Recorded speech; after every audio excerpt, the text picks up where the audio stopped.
Ti, që po më dëgjon tani. Çdo mëngjes, sa po t'i hapsh syt, merre një lapsë dhe një letër, dhe nese ditën kështu. Falemderit Zot që sot i hapa syt. Sot më pret një ditë e mrekullueshme. Falemderit o Zot për 2 kamët e mia dhe nëse më dhamin, me cilat unë shetes krejt botën. Falemderit Zot për 2 durët e mia dhe nëse më dridhen. Falemderit për syt që e shoh botën, edhe nëse duhen syze si puna ime. Falemderit për vesht që e dëgjoj botën. Falemderit për ajrin që e thith. Falemderit për shtratin, për bukën, për ujin.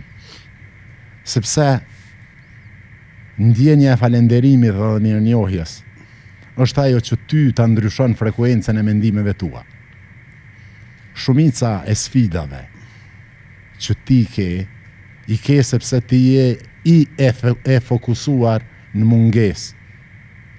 Gjithçka për cilat unë të thash të falenderohesh, ti i merr të mirëqena.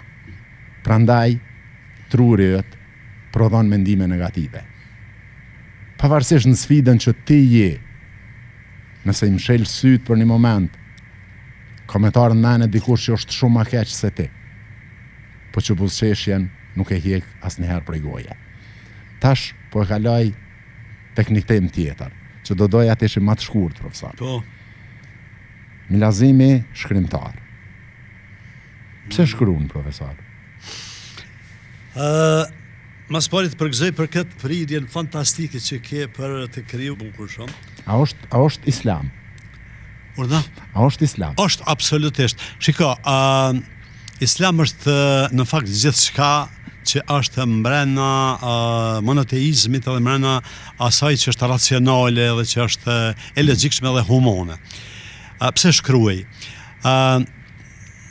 E vërteta është që në këtë pyetje janë mundur shumë shkrimtar, kryesisht shkrimtar të japin përgjigje. Japin shumë secili. A shkruan si terapi?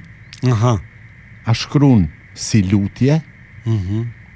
Apo mënyrë për me mbjetu, sepse njëna prej frigave të njerëzit është friga mos po harrohen. Po. Jo, interesant. Unë jam i bindur që shkrimi, s'paku në rastin tim, është përpjekje për njohje. Mu më provokojnë shumë gjërat e panjohura.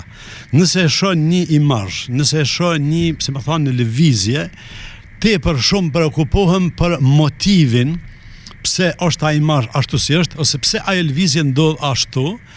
Dhe për shembull kam shkruar një herë një poezi te Gurte Ahmetit, është një në vendlinjen time, derisa po shikoja lëvizjet e bubrecave në një gjeth. O Zot, ishte fantastike harmonia me të cilën ata e realizonin, dhe ajo ishte një lëvizje ciklike.